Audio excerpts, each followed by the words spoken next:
Bueno, le damos las gracias a todos por venir acá a este ciclo de exposiciones. Estoy acá con el doctor Ernesto Reynoso Acosta, que va a dar la charla de hoy. Le leo unos pequeños antecedentes de su currículum. Él ha sido director de Relaciones Universitarias, de Ceremonial y Protocolo del Rectorado, director legal y técnico de la Dirección General de Personal, director de Relaciones Institucionales, consejero superior de la Universidad Nacional de Tucumán, coordinador responsable de la Tecnicatura Superior en Gestión Universitaria y actualmente es director general de Asuntos Académicos en la Facultad de Medicina de la Universidad Nacional de Tucumán. Nos va a exponer en esta oportunidad cómo dar un discurso adecuadamente. Le damos las gracias a todos por haber venido. Gracias. Muchas gracias. Buenas noches a todos. En primer lugar, muchas gracias al presidente de la respetable logia Estrella de Tucumán número 71, a los presidentes de las demás logias de Tucumán, al administrador del templo, el querido hermano Bernardo Pídez Almonacid, no, Ezequiel Pídez Almonacid. Quería ver si se daba cuenta, ¿no? A la señora presidenta de la logia femenina Independencia, la señora Arip, a todos los amigos de la institución y especialmente a los organizadores por haberme invitado a participar de esta charla y destacar de modo especial la iniciativa de los hermanos que están a cargo de este ciclo de conferencias, lo INEDIADO, más conocidos como Marcos y Chicho. Bueno, vamos a comenzar. Con el permiso de ustedes tomo asiento y este evento se llama Ciclo de Conferencias. Y nosotros lo que vamos a, como lo planteamos, es cómo hacer y expresar un discurso adecuadamente. Por oratoria se entiende el arte de hablar con elocuencia. ¿Cuál es el objetivo? El objetivo es lograr sinestesia. Sinestesia es la asimilación conjunta de varios tipos de sensaciones en un mismo momento. Por ejemplo, hoy estamos viendo una imagen. El periodista que está haciendo la entrevista soy yo, en los años 90, para Radio Universidad. En ese momento era el gobierno constitucional del gobernador Bussi y había ciertas presiones sobre los médicos. Entonces había marchas todas las semanas. En ese momento habían aparecido los teléfonos celulares. Entonces se empezó a transmitir en vivo en lugar de transmitir las entrevistas grabadas. Entonces, ¿cuál es el objetivo? Un secreto de radio.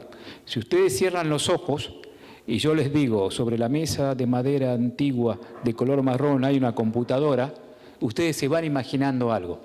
Entonces el que está escuchando desde la radio, desde el auto, escucha los bombos, las bombas de estruendo, la gente que reclama, va creando una sensación sinestésica, es decir, se imagina el ruido, se imagina el movimiento de autos, se imagina la gente caminando. Eso es lo que se trata, que en un mismo instante se perciban varias sensaciones o se las logre intuir.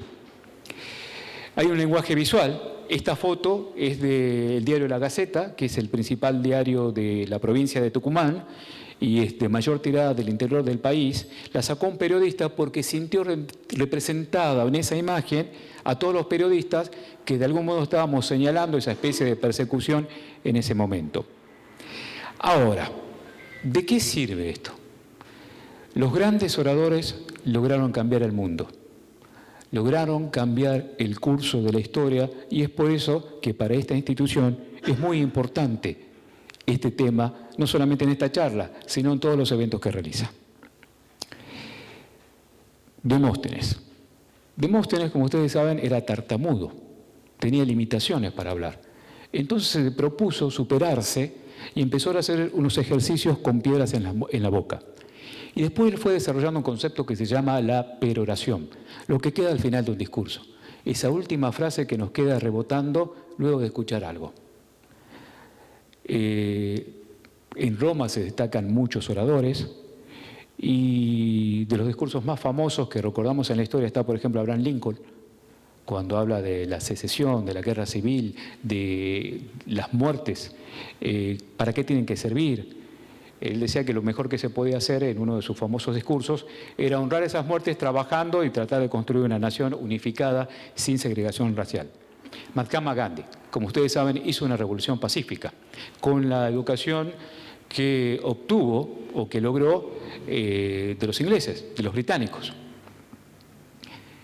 Martin Luther King.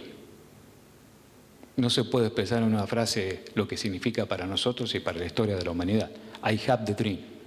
Tengo un sueño. Quienes tienen mi edad aproximadamente habrán tenido la misma emoción que tuve yo al ver asumir al primer presidente afroamericano, Nelson Mandela. Nelson Mandela, un estadista que estuvo 30 años preso, que fue segregado y estuvo comprometido toda su vida con la lucha por la caída del apartheid, al momento de llegar al poder, en lugar de proponer odio e inspirar resentimiento, propuso la unión de su nación. Alfredo Palacio, uno de los grandes oradores de la historia del Congreso de la Nación. Y como ustedes saben, ayer la Masonería Argentina, la Gran Logia de la Argentina de Libres Aceptados Masones, hizo un homenaje público al compromiso democrático, a la vida y el aporte a nuestra nación como estadista y como participante de la orden, como hay miles y miles en todo el mundo. Entonces, ¿para qué sirve esto? ¿Qué caracteriza a estos oradores? En este caso Nelson Mandela, una actitud. Hay una realidad que la quieren cambiar y dicen, vamos a cambiar algo. Tengo un punto de partida, quiero llegar a otro extremo, es lo que nosotros actualmente llamamos zona de confort. La palabra éxito viene de salir del lugar donde estamos, cuando vamos a otro lado. Ahí tenemos estas fotos donde está. La primera entrevista pública, Frédéric Leclerc y Nelson Mandela, que recibieron ambos el Premio Nobel de la Paz. El recuerdo de Nelson Mandela cuando estuvo prisionero, después de su liberación, cuando ya era presidente con Frédéric Leclerc, y después de una película producida por Clint Eastwood que sintetiza todo ese discurso que venía desarrollando tras décadas Nelson Mandela, el de lograr la unión nacional con lo que más caracterizaba a la minoría blanca, que era el rugby. Entonces, cuando todos pensaban que iba a rechazar la realización, el apoyo a ese torneo, él lo capitalizó en sentido positivo, por supuesto, es una analogía, en unir a su nación. El mensaje era, el resentimiento no sirve, lo que sirve es la tolerancia y querernos más y formar una nación. En otro orden, pero también con un paralelismo, y en la misma línea que hace la institución que nos alberga en esta ocasión, el recuerdo del presidente Alfonsín. En la primera foto tenemos con la expresidenta Estela Martínez de Perón. En la otra foto, el puente que tuvo que constituir del paso de la dictadura militar al proceso democrático. Después tenemos el paso que le tocó transitar de entregar su gobierno anticipadamente al nuevo presidente. Ese puente que generaciones de argentinos no la habían vivido, como yo. Y por una anécdota nada más, los estadistas solemos decir que se fijan en el futuro de la nación, no en las futuras elecciones. Es lo que diferencia generalmente a un político más que a un estadista, cuando mira más allá del horizonte. Y, por ejemplo, no la quise incluir porque se habla mucho del Pacto de Olivos en un sentido peyorativo, pero el Pacto de Olivos logró que se incorporen a la Constitución Nacional una serie de tratados sobre derechos humanos que tienen rango constitucional. En la foto de abajo está tal vez una de las actividades más importantes, que más nos representa como institución, es el informe Nunca Más que tuvo a cargo Ernesto Sábato y que marcó un hito en la historia de la humanidad, porque el gobierno de este presidente, del presidente Alfonsín, también juzgó a las juntas militares, inmediatamente que asumió en el gobierno. No pasó 10 o 15 años después. Después está la foto de su actividad política, más allá de su presidencia y en sus últimos años, participando de algún modo en ayudar al desarrollo de las instituciones. Y la última foto, que tiene que ver con un discurso muy importante, aún vigente, del 1 de octubre del año 2008, cuando en la Casa Rosada en un área que se llama Pasos Perdidos, se descubre un busto en honor a él y él hace un discurso realmente elocuente del cual tomamos algunas partes para esta charla de hoy. Ahora, ¿cómo se logra el éxito para decir, yo quiero transmitir una idea de generación en generación y quiero cambiar el mundo? Bueno, hay muchos elementos, pero uno de los más importantes es la motivación. Es un motor que me mueve todos los días. Nace la motivación, pero todos los días hay que adquirir un hábito. Es decir, como hace un navegante, apunta y dirige todas sus acciones hacia un objetivo a cumplir y sabe que si se empieza a correr se aleja del objetivo. Entonces, todos los días tiene que mantener esa actitud. Quien quiere ser un orador tiene que empezar a cuidar su garganta, su voz, se tiene que levantar. Yo lo hago desde que tengo 16 años, tomo algo caliente, no hablo con nadie. Cuando se calientan las cuerdas vocales recién comienzo a hablar. Tengo rutinas diarias para no perder la pronunciación de las vocales, los fonemas que se arman entre consonantes y vocales, ejercicios respiratorios, y todo eso hacen los oradores. Fortaleza, otra de las características, que no viene de la capacidad de la cantidad de veces que vaya al gimnasio, estamos hablando la del alma, de esa que nos inspira a seguir adelante. Entonces encontramos que los grandes oradores tienen dos desafíos. Por un lado, tienen ideas, muchas ideas, que se relacionan entre sí, pero a la vez tienen que transmitirlas. Y ahí es la cuestión, porque no la podemos lanzar como un contenedor todas juntas que se mezclen. ¿Qué es lo que hacemos? Quienes dominan la técnica y desarrollan la capacidad de transmitir son los grandes oradores. Nada más parecido para nosotros a un puente de tipo arco. ¿Por qué? Porque está sostenido sobre dos pilares y en la parte superior, en ese arco, está el mensaje, lo que queremos transmitir. Entonces, lo que queremos transmitir tiene que ser una idea clara. Saber qué es lo que estamos transmitiendo tiene que ser por secuencias y por etapas para que en un tiempo determinado, como Nelson Mandela o como el presidente Alfonsín en su momento, logre su objetivo.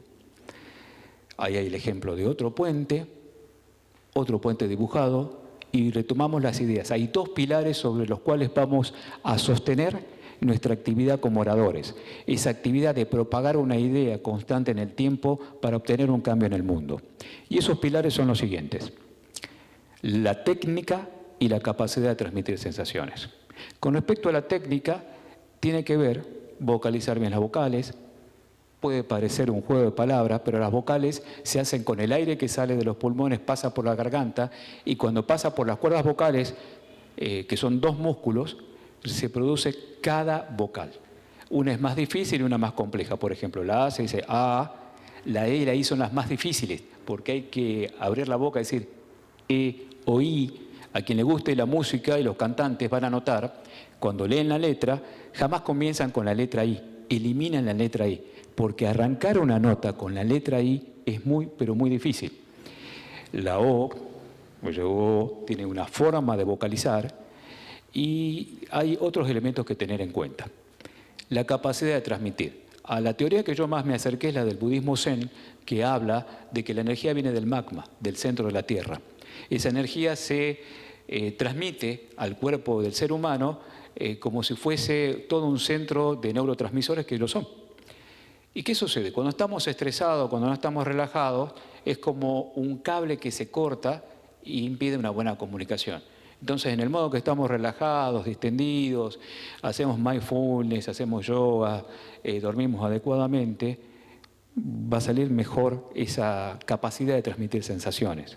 Las convicciones. Si yo no estoy convencido de lo que estoy diciendo, si yo estoy leyendo ahora y estoy pensando cómo va a salir el asado después de la medianoche, y no estoy concentrado en transmitir el mensaje, en ver si están atentos, si hay feedback, como se dice. En teatro se llama lavar el texto. Por ejemplo, yo podría decir en teatro: por Cristo vivo, que no recuerdo en mi vida haber disfrutado semejante banquete. Bien pregona la fama, que en 100 leguas a la redonda no hay mesa como la del señor corregidor. Ahora, lavado el texto dice: por Cristo vivo, que no recuerdo en mi vida haber disfrutado semejante banquete. Bien pregona la fama, que en 100 leguas a la redonda no hay mesa como la del señor corregidor. Viene el autor y resucita y nos mata. Es decir, no es lo que quise comunicar. Voy a ir a algo más profundo. ¿Cuál es la idea? que cuando estemos hablando no esté pensando si me suena bien la R, si la L suena bien, si me como la S, si está saliendo muy alto el volumen en la primera sala. No, piloto automático. A un jugador de rugby, a un deportista, a un tenista, no está pensando en medio del partido cómo va a agarrar la raqueta. Es como manejar un automóvil. Es algo automático, es algo que genera solo. No lo estamos pensando, lo hemos automatizado.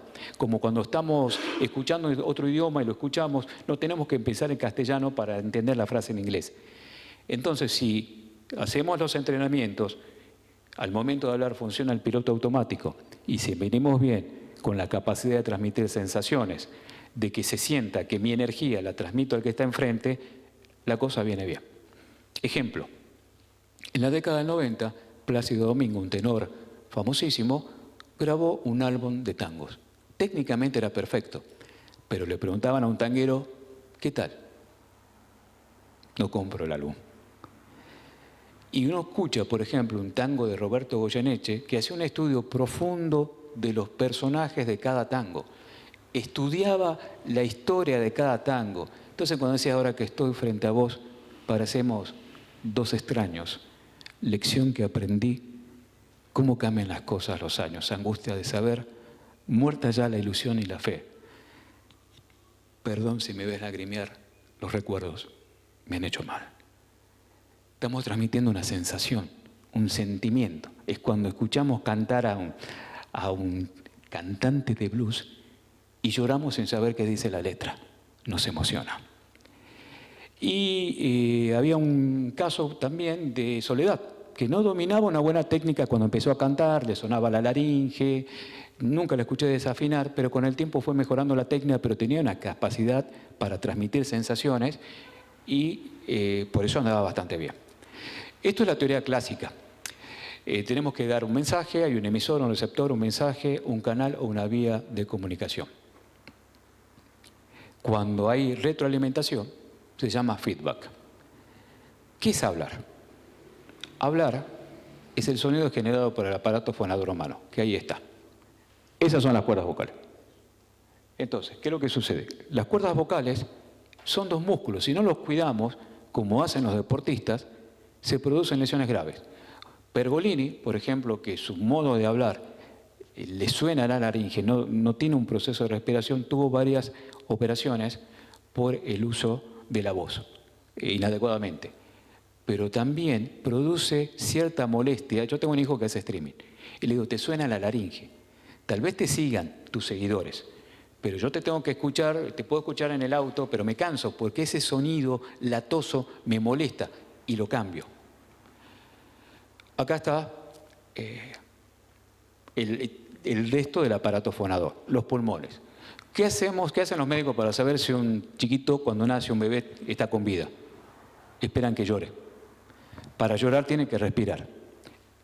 ¿Qué es lo que sucede? Cuando nacemos, nosotros respiramos con todos los pulmones, con toda la capacidad que tenemos. En un momento determinado empezamos a respirar con la parte de arriba. El secreto de la oratoria tiene que ver con la técnica y dentro de las técnicas el saber respirar.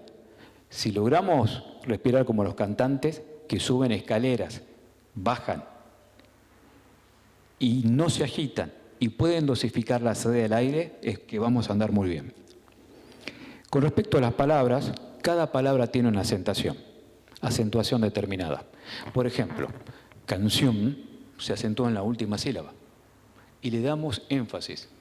Cuando cambiamos el acento, estamos alterando el valor de la palabra. Si nosotros decimos canción, estamos deformando esa palabra. Entonces no llega. Porque nosotros en el fuero íntimo sabemos que es canción, no canción. Es como si en lugar de decir víbora decimos víbora, nos distraemos. Entonces cada palabra tiene su acentuación. Y si nosotros le damos un poquito más de intensidad a esa acentuación, podemos lograr un efecto como el del video de Michael Jackson. ¿Se acuerdan que había un video que pisaba las baldosas y se iban encendiendo? Esa es la técnica. Quien va leyendo o quien va expresándose, donde está la acentuación, va encendiendo un brillo especial que lo hace agradable al oído. Por ejemplo, el texto que está acá, los signos de puntuación de un texto nos indican dónde tomar aire. Que es verdad. Cuando nosotros hablamos de un punto aparte, es como apretar Enter. Hay un nuevo párrafo. La casa queda lejos. Hoy es un día bonito. Pasamos de idea. Cuando tenemos un punto seguido, tenemos una idea. La casa está linda, punto seguido, me gusta el jardín. La coma nos sirve para respirar y para precisar una idea. Ahora, la I generalmente se utiliza para separar, pero une. Por ejemplo, mis amigos y yo estamos disfrutando del asado. Ahora, si yo, mis amigos y yo disfrutamos del asado, cambia el sentido de las palabras. Entonces, si tomamos aire donde tenemos que tomar aire, para eso está la redacción, todo eso nos va a ayudar a expresar las ideas. Un secreto. Generalmente uno se tiene que poner, esto hacía Ernest Hemingway.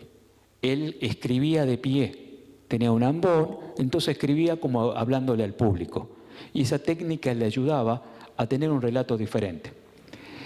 Yo cuando escribo, y lo saben mis amigos, cuando me emociono escribiendo, que no lo hago a propósito, sale, es una inspiración. Generalmente también hay algunos oyentes que se emocionan.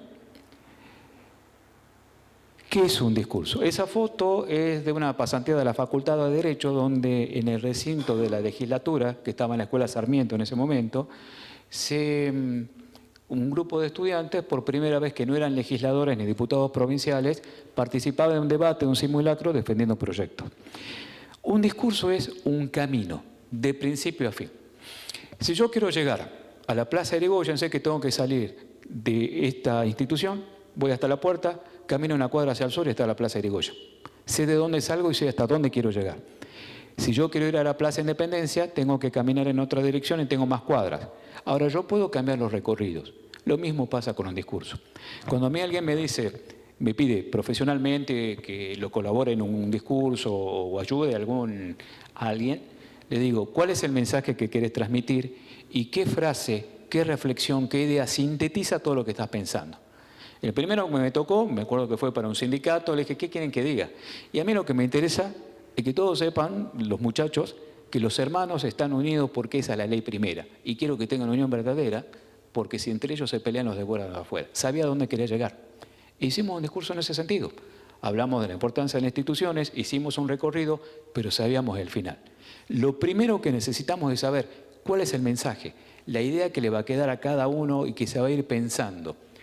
Es lo que se hace en las negociaciones también. Si nosotros estamos por firmar un convenio y tenemos que convencer a un funcionario público o el director de otra institución, le vamos expresando de a poco cuál es nuestra idea. Y cuando se va, porque no es todo en una primera reunión, le queda picando la idea.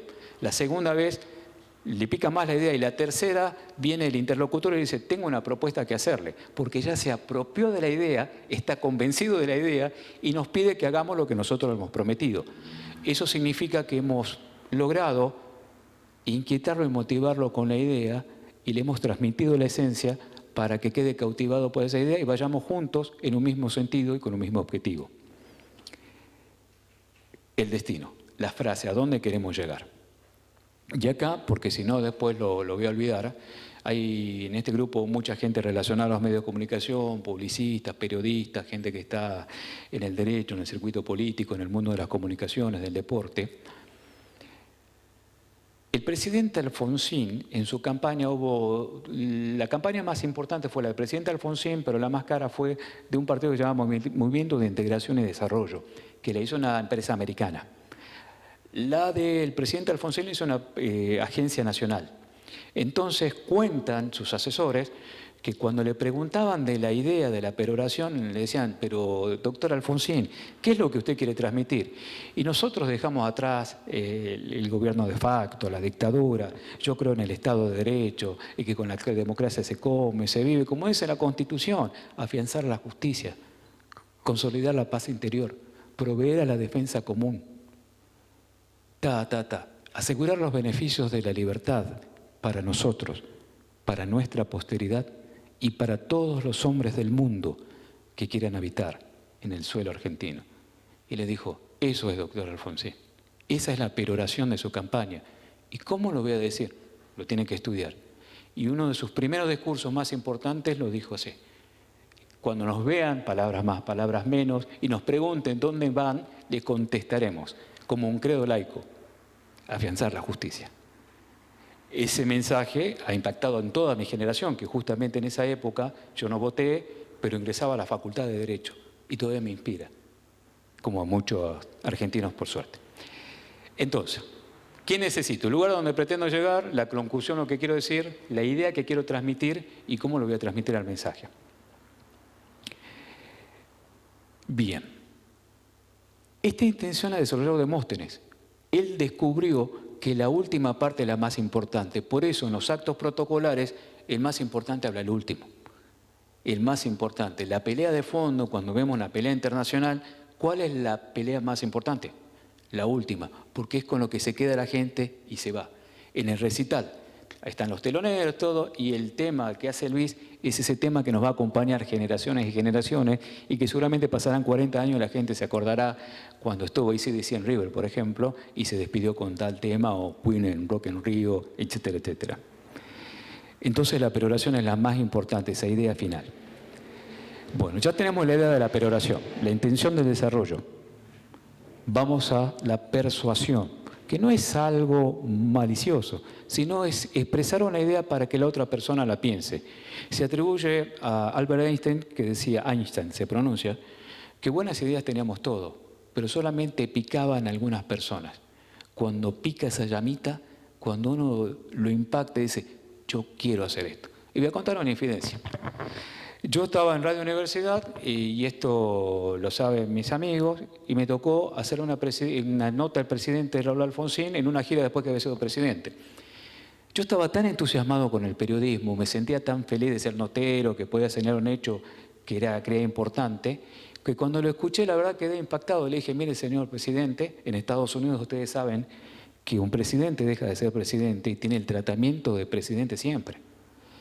Entonces le digo, señor presidente, yo había dejado de estudiar y yo voy a volver a estudiar. Y volví. Y cuando me recibí me dijeron, bueno, cumpliste con Alfonsín. Y lo digo con mucha alegría. De este discurso quiero señalar los mensajes que hay en cada párrafo. No nos vamos a extender mucho, porque si no esta charla va a durar más de 40 minutos. Pero lo que quiero demostrar es cómo en un discurso que se recurre muy poco, él fue describiendo todo lo que está sucediendo. Y describió como una radiografía de última generación, una resonancia magnética, llamémosle de ese modo. Saca una radiografía y hace una proyección de lo que está sucediendo y empieza a distinguir qué es blanco y qué es negro. Entonces uno dice, una persona antipersonalista, todo eso, ¿cómo empieza un discurso donde descubren un busto de él que está en vida, no se había muerto? Y empieza de este modo, dice, de todos los honores y privilegios que la vida me ha dado, y en verdad que han sido muchos, jamás me hubiese imaginado acceder a este que se me concede. Inauguración de un monumento a mi persona. Ahí señala a él que lo toma como un homenaje a los argentinos. Avanza y empieza a hablar sobre, en la última parte, voy a leer la última parte donde está en cada párrafo la síntesis, la peroración de cada idea. Dice, sumar inteligencias, voluntades, asumir con responsabilidad la carga de las decisiones.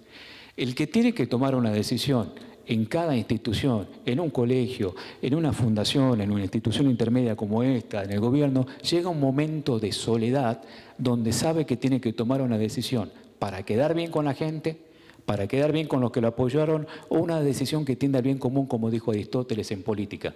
Lo que distingue, si estamos haciendo algo en pos del bien común, el bien personal, es con la idoneidad y la fidelidad que tomamos la decisión.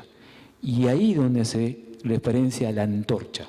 Y dice, sigan ideas, no los hombres. Y al final dice, las ideas quedan y se transforman en antorchas que mantienen viva la política y la democracia. Entonces, cuando alguien de mi generación, viene su hijo que tiene 15 años o 16 años, aparte de escuchar Soda Stereo, que es de mi generación, dice, porque hubo un presidente que dijo, sigan las instituciones, no sigan las personas. Las instituciones quedan, las personas se mueren, pero esas ideas se desarrollan y se tienen que transformar. Dice, algo ha aprendido de tanto ver los libros de la casa, de la biblioteca y de escuchar lo que yo escucho.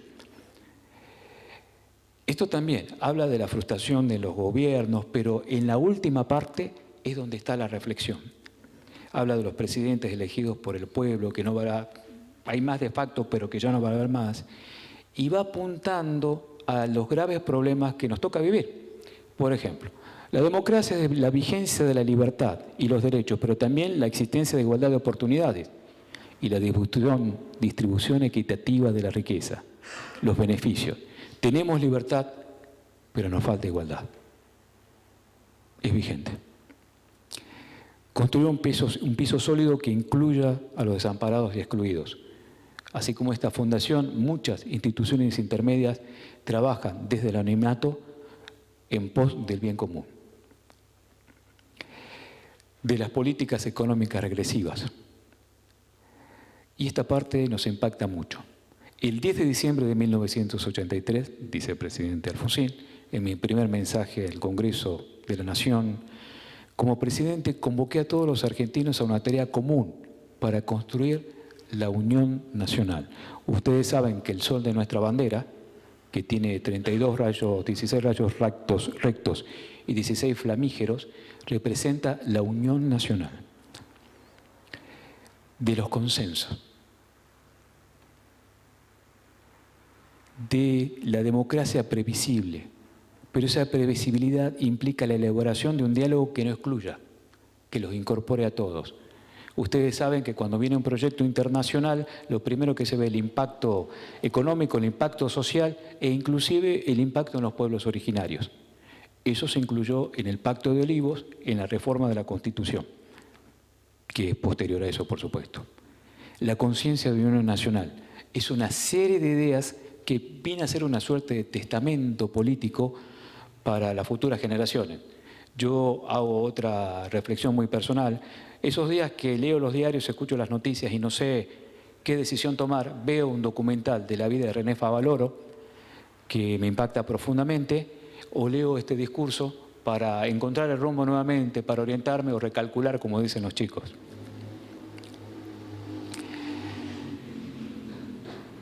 Y vamos a la parte que habla sobre la necesidad de los ciudadanos democráticos. Es esta parte. Todavía hay rastros de canibalismo político que ha tenido la práctica política. La política implica diferencias, existencia de adversarios políticos. Esto es totalmente cierto. Pero la política no es solamente conflicto, es también construcción. Y la democracia necesita más especialistas en el arte de la asociación política. Bueno, seguimos más adelante y llegamos hasta el final, que nosotros, ¿qué hacemos? Por lo menos cuando viajo con mi familia y pongo el GPS y no sé, quiero llegar al centro, no sé qué calle llegar, le digo a quien hace de copiloto, pone la calle San Martín o la avenida General Belgrano, porque en todas las provincias de mi país hay una plaza, una calle. ¿Y por qué hago esta referencia? Porque es lo que dijo en la parte final del discurso. Si en algún rincón de los edificios públicos o instituciones como esta, agrego yo, y muchas otras intermedias, es posible evocar a aquellos hombres y mujeres que las presidieron y que contribuyeron a defenderlas y ponerlas en movimiento al servicio de la sociedad, bienvenido sea. Entonces no lo tomó como un acto de homenaje a su egocentrismo, sino en esa línea de pensamiento. Retomamos lo del discurso. Ya estamos en la parte final, se asuste. Entonces, lección. Lo último es lo primero, el final. Si no tenemos el final, no lo tenemos. Le voy a contar otro caso. Uno de los discursos más lindos que me tocó colaborar ha sido de un colegio medio no muy reconocido, donde iban chicos que no se sentían bien, que tenían problemas, no encontraban su vocación, pero problemas que no tenían papá, los padres se habían divorciado, eran brillantes y se vinieron abajo, y había pocos chicos, pero estaban encima de ellos. Cuando faltaban 2 días los llamaban a la casa a los padres. ¿Qué pasa que no viene? Se trataban de preocupar qué tenían dentro de ellos y qué tenían que desarrollar. Entonces el que le gustaba la economía descubría que era economista en una feria. El que le gustaba el derecho era el que hacía los discursos. El que le gustaba bailar, bailaba. Y en eso se especializaba. Entonces a fin de año se peleaban por hacer los discursos. Entonces, ¿cuál era la idea que tomaron los chicos? De héroe. pero eran adolescentes. ¿Y qué héroe me te disparó? El de Hércules. ¿Cuál? El clásico. No, el de la película de Disney. ¿Por qué? Porque en la canción de Ricky Martin dice que el poder del héroe está en el corazón. ¡Qué bárbaro! Con eso terminó. Todos lloraron. Ahora, ¿qué es lo que no tenemos que hacer? Hay frases hechas que siempre las descartamos. Los nervios se pueden controlar. ¿Cómo se controlan? Arrancamos, es como la primera vez que manejamos. Andamos en la cuadra y ya, listo, estamos atentos. ¿Qué es lo que no tenemos que hacer? Destacar nuestros errores. Por ejemplo, está funcionando el piloto automático, pero ¿qué es lo que tenemos que hacer? Practicar, practicar, practicar. Nos van a criticar, seguramente un día, el primer día nos vamos a equivocar, otro no, pero ustedes saben que la humanidad levanta monumentos a los que hacen, no a los que critican. El que no hace nada es difícil que lo critiquen, pero el que hace mal o bien, hace y produce un movimiento en el universo. Esa es mi reflexión. ¿Qué no tenemos que hacer? Destacar nuestros defectos. No hay que decir, soy un saco de nervios, o como dicen yo, estoy re nervioso. O otros que dicen, es mi primera vez, discúlpenme si me equivoco. No utilicen la palabra perdonar, es una sugerencia personal. Yo incluso le digo, me dicen, perdóname, no. Para mí, perdonarme en la religión que sea es del Creador. Yo soy un ser humano, ni más ni menos que otro. Yo te puedo disculpar, pero perdonar, en cada fe, en cada intimidad, el Creador. Yo soy un humano más que tengo principio y tengo fin. Espero que sea dentro de mucho tiempo. Me traicionan los nervios. Usar palabras rebuscadas como decir, la excelencia del auditorio me bloquea. No. Soy un hombre de pocas palabras. La voz es un reflejo de la personalidad. Yo, la verdad, de locutor nunca hice de galán, porque no era lo mío. Jamás conté chistes y no puedo animar a una bailanta. Yo lo admiro a Rubén Bracero, porque no soy un tipo muy divertido. Yo, por ejemplo, hablo con equipo de fútbol, pero tampoco juego bien al fútbol. Tampoco hago buenos chistes, por eso no utilizo el humor. Hablando de humor, ¿por qué están estas fotos? Yo tuve un compañero en la Facultad de Derecho que su suegro había sido militar y había estado en un campo de detención, en un centro de detención donde estaba Carlos Menem, detenido como político. Se levantaba temprano, hacía flexiones de brazos, corría y decía, yo voy a ser presidente. Entonces le decían, discúlpame, maestro, ¿cómo va a ser presidente usted? Es feo, es del interior, es de La Rioja, habla mal, esas patillas horribles que tiene, es petizo, chiquitito, es imposible. Yo voy a ser presidente. Yo voy a ser presidente, yo voy a ser presidente, yo voy a ser presidente. ¿Por qué esta foto? Ahí ven la diferencia de altura que tenía con Bill Clinton cuando vino a la Argentina. Corona hizo famoso un chiste en el programa Video Match, que yo creo que es verdad, y por eso lo cito. Porque lo que estoy destacando es la seguridad que tienen muchas personas que dicen, yo voy a hacer algo, no le creemos, pero ellos están convencidos, y eso tiene un valor superlativo. Entonces Corona dice que va, por eso pongo la imagen de Juan Pablo II con el presidente Menem, que dice, estaba la alfombra roja, se acerca el Papa Juan Pablo y lo mira, se agarra la cara y dice, como lo ve tan chiquitito, dice, Dios mío. Entonces cuando escucha a Carlos Menem se acerca, le da una palmadita en el brazo y le dice, decime Carlos. Y yo estoy convencido que debe haber sido así, porque tenía esa cuestión de que creía que era el centro del universo. Entonces acá esa convicción de quienes dicen, ¿dónde está Tyson? Que yo me animo, se valora. Hay que evitar movimientos que evidencian nerviosismo. No colocar la mano delante de la boca, no meter la mano en los bolsillos. Lo peor que hay es comerse las uñas. Yo he visto en charlas personas que se limpian las uñas unas con otras. Es terrible. No acomodar objeto, eso distrae y nos pone nerviosos. Hay un tic de acomodar constantemente las cosas, de acomodar contexto, que parece una obsesión. No abrocharse, desabrocharse los botones, no rascarse las manos, todo lo que ustedes saben. Eso hay que evitar. ¿Y cómo se hace? Con práctica. ¿Qué hago si no sé qué hacer y estoy parado? Primero, ante todo, hay que buscar algo que sea cómodo. La idea de los organizadores era hablar de un ambón, pero como no calza la computadora, me dijeron, Ernesto, capaz que te distraes mucho acomodando la computadora. Gracias, lo hagamos desde la mesa. Entonces lo practicamos, probamos todas las alternativas y ahí tomamos la decisión que ha sido esta, con el sonidista y el iluminador y los integrantes de esta institución que trabajaron en la previa. Hay una posición de pie, voy a poner un minuto nada más de pie, que es un secreto.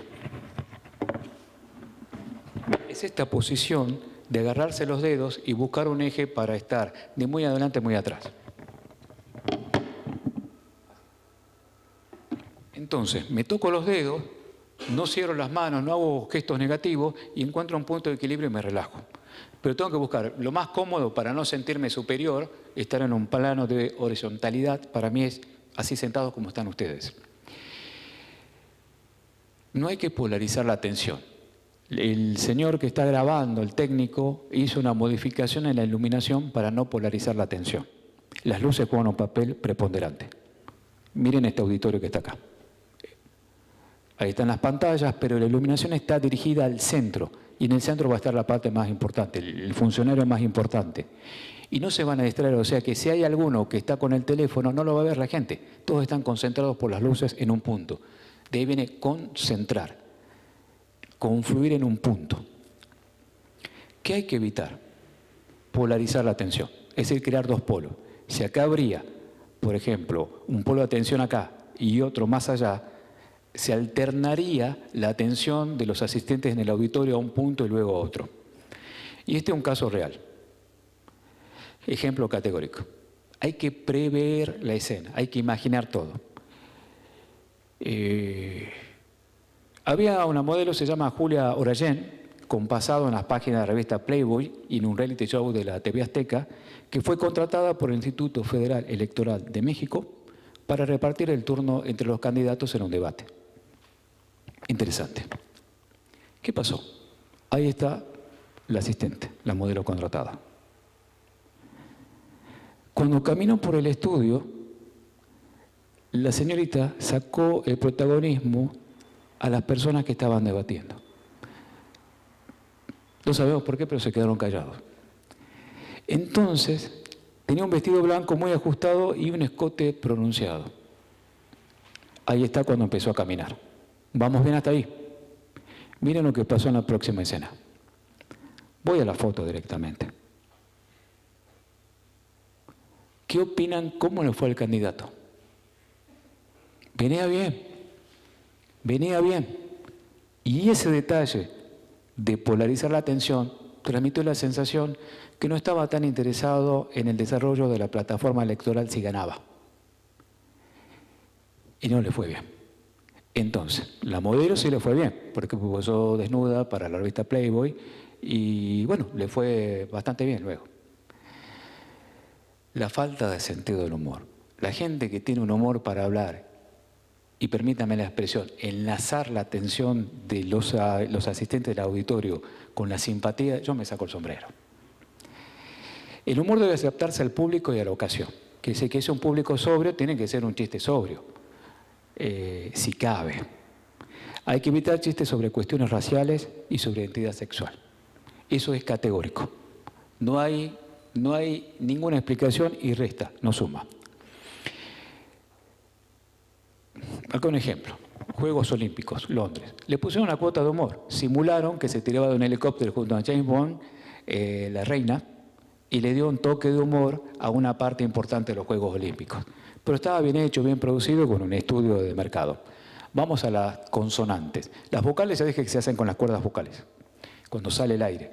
Se hacen ejercicios de respiración y se ejercitan las vocales. Las consonantes es otra historia. Por ejemplo, la letra M, cuando yo puedo decir mamá, o puedo decir mamá, con más contundencia.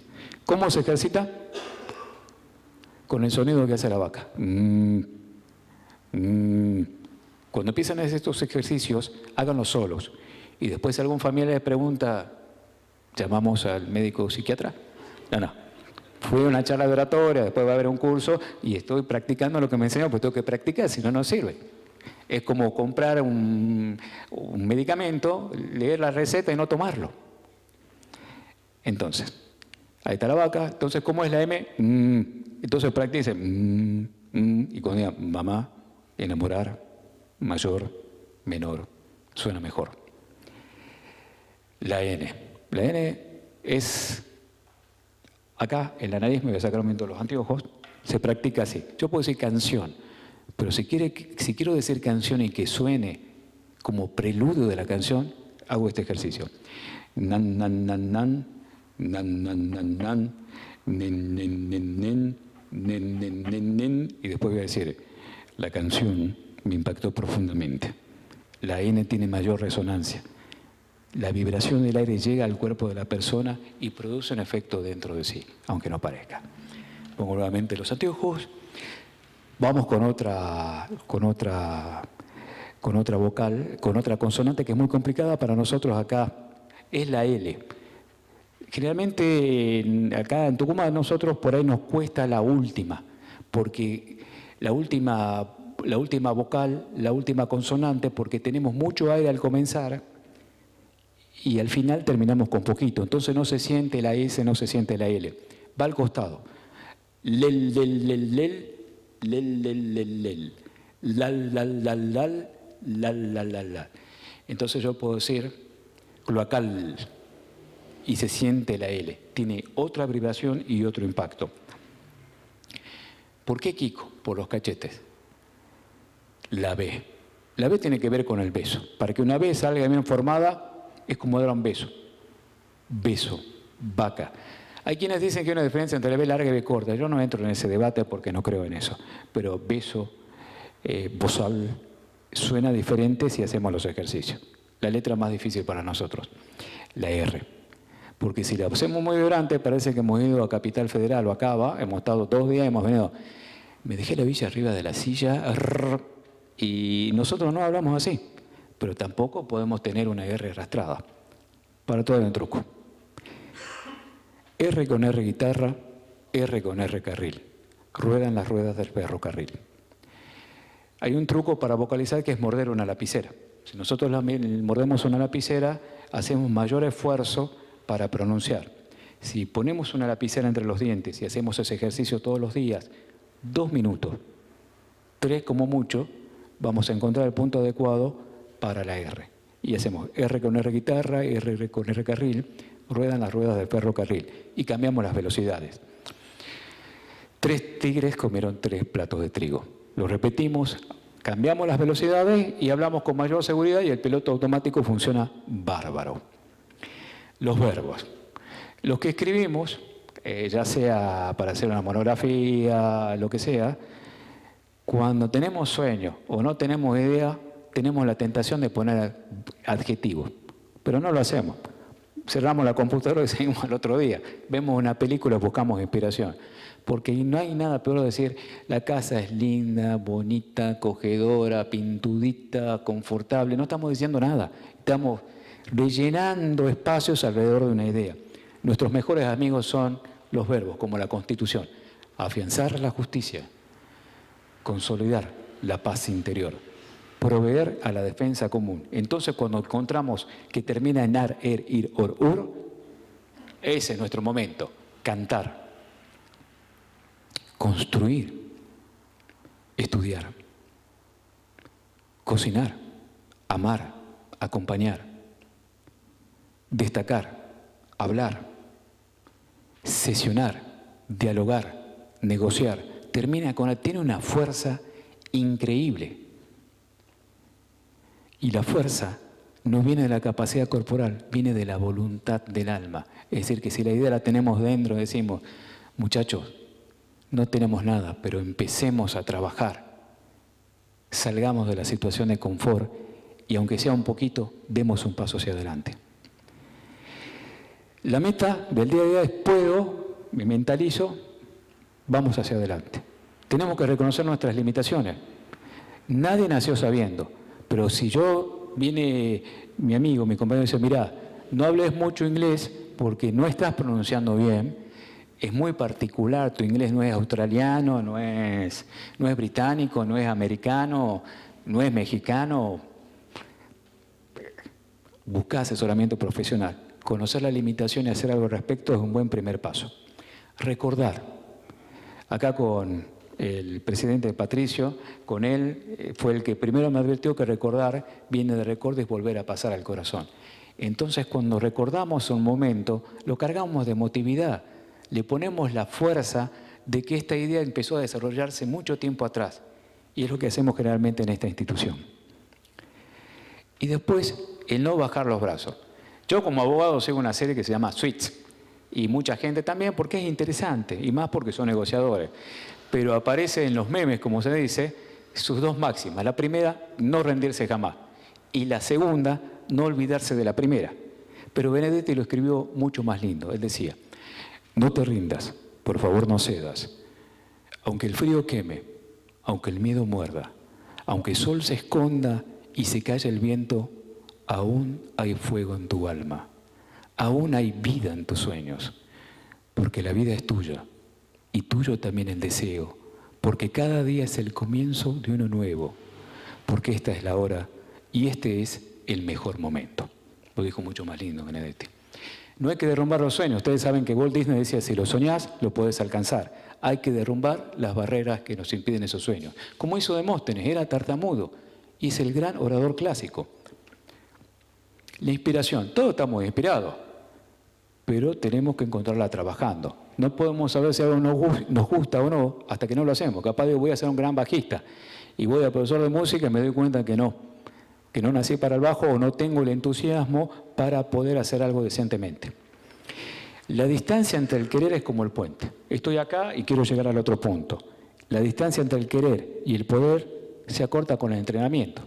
Ustedes les recomiendo que vean las entrevistas a los deportistas y están los tenistas 1.000.000 de veces golpeando la pelota, golpeando. Los futbolistas cuentan que Ronaldo, todos esos deportistas de él llegan antes y se van luego y ellos siguen entrenando. La persistencia. A mí me causa gracia porque la gente dice, bueno, sigue participando de un modo gracioso, pero hay muchos que siguen participando, siguen persistiendo y logran el objetivo, porque la gota rompe la piedra no por su fuerza, sino por la constancia. Y esta imagen me hace acordar una reflexión que aprendí con un psiquiatra que se llama Claudio Greco. Él cuenta que los indios Sioux en el oeste norteamericano, los padres enseñaban a los hijos diciendo, el miedo es la sombra de una víbora. Si vos te acercás a la sombra se hace chiquitita. Ahora, si vos te alejás por miedo, esa sombra se hace gigante y huís. Entonces hay que enfrentarla. Es lo que trato de hacer cuando hay un conflicto. Voy y lo enfrento. Y tal vez no es tan conflicto, es más un ruido mental que creo que es grave y es más simple. Tenemos la oportunidad de escribir, corregir y mejorar la historia todos los días. Todos los días es un comienzo. Y acá quiero hacer una reflexión profunda. A mí me gusta mucho el cine. Me encanta el cine. Y yo no sabía hasta esta tarde por qué me gusta tanto Spielberg.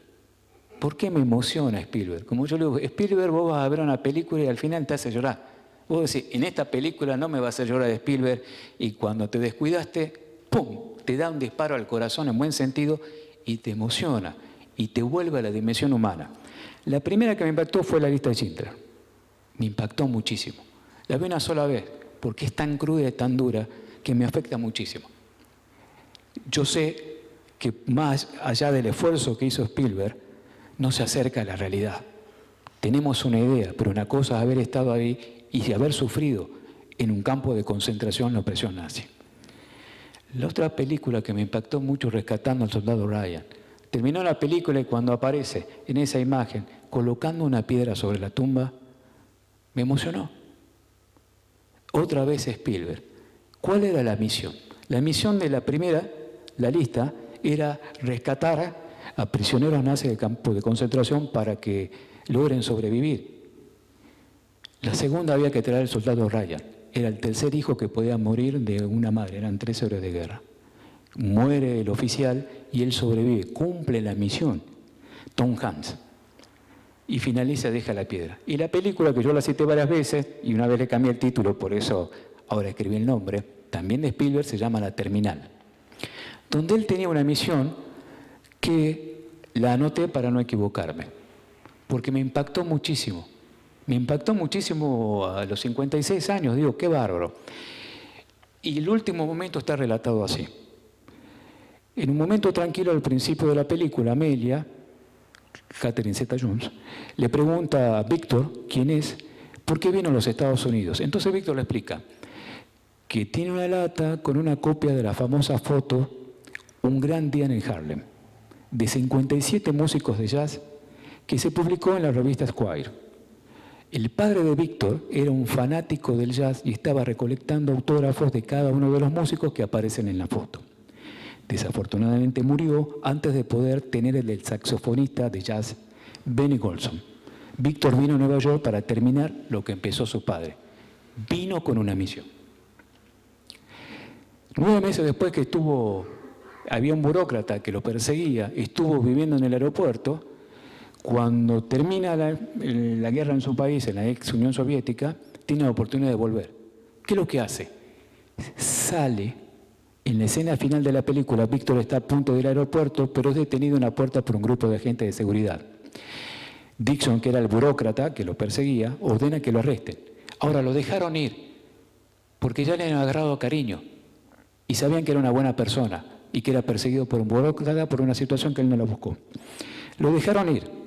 ¿Y qué es lo que hizo? Fue a buscar al saxofonista Benny Golson en el hotel de la ciudad. Cuando tiene el autógrafo, toma un taxi y es la mejor escena. Le pregunta al conductor dónde va y dice, "Go home", me voy a casa. Y guarda el autógrafo. Había cumplido la misión. Entonces dijo, lo que me impactó es la misión cumplida. El pasar de un principio al fin como el discurso, del inicio del puente al final del puente. Y esta es mi reflexión que quiero compartir. Yo no doy consejos, porque cuando uno da un consejo se pone en una posición desde arriba hacia abajo, dice, vos tenés que hacer esto. No, el que tiene que ser es el otro. Yo lo que puedo hacer es compartir una impresión que yo tengo, una reflexión. Es decir, esto me sirvió. Y yo lo que digo en este momento, esto me inspira. Nuestras mejores misiones son las que nos quedan por cumplir. Desde el corazón, muchas gracias.